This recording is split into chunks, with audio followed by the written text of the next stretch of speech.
بخشیده بر روز پرزیدنت جمهوری تاجیکستان با تشبث مقامات اجرایی حکومت دولتی شهر دوشنبه در پایتخت کشور خطسیر سیاحی شناسایی از تاریخ فعالیت و کارنامه دولتسازی پیشوای ملت پرزیدنت جمهوری تاجیکستان محترم امامعلی رحمان تشکیل کرده شد.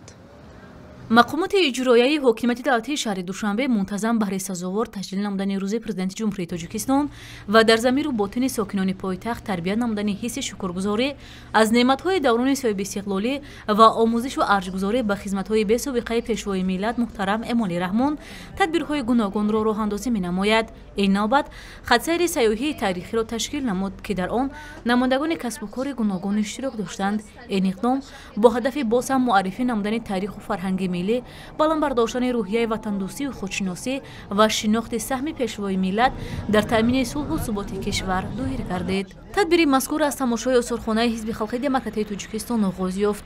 این آثارخانه یکی از مهمترین مرکزهای تاریخی و سیاسی بوده در خود مرحله‌های کلیدی از فعالیت حزب خلقی دموکراتی تاجیکستان، شکلگیری دولت نوین تاجیکان، تحکیم ساختارهای دولتی و راه‌اندازی سیاست ملی در سالهای دشوار تجسم یافته است. اشتراکداران در هفته بازدید با عکس‌ها، سندهای نادر و موادهای تاریخی شناس شدند. مسئولین و هیئت کارمندان مقامات اجرایی حکومت دولتی شهر دوشنبه از آثارخانه حزب خلقی دموکراتی تاجیکستان که 10 اپریل سال 2025 با ابتکار اساسگذار صلح و وحدت ملی پیشوای ملت رئیس معظم حزب خلقی دموکراتی تاجیکستان محترم امامعلی رحمان افتتاح گردیده بود دیدن نمودند.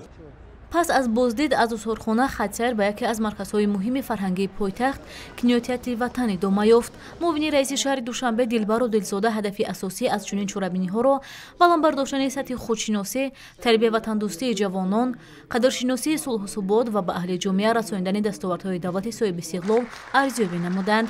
ذکر گردید که تحت راهبری پیشوای ملت محترم امامعلی رحمان در کشور سطح‌های انشاءاتی اجتماعی، فرهنگی، ورزشی و سیاحی بنیاد گردیده امروز دوشنبه به یکی از مرکزهای مهم فرهنگی، سیاسی و اقتصادی منطقه تبدیل یافته است. تجلیل روز پرزیدنت جمهوری تاجیکستان احترام و اعتراف فضیلت سیاستمداری در دوره دولتداری نوین کشور، تأمین صلح و وحدت و یگانگی در سرزمین، رشد باثباتی مملکت صاحب استقلال در عرصه بین‌المللی است که این پیامدها در مجموع از صلاحیت‌ناکی فعالیت باثمر و صاحب خردی پیشوای ملت پرزیدنت جمهوری تاجیکستان محترم امامعلی رحمان میباشد. در اینجا برای اشتراکچیان فیلم مصنده امامعلی رحمان حامی صلح جهان نمایش داده شد.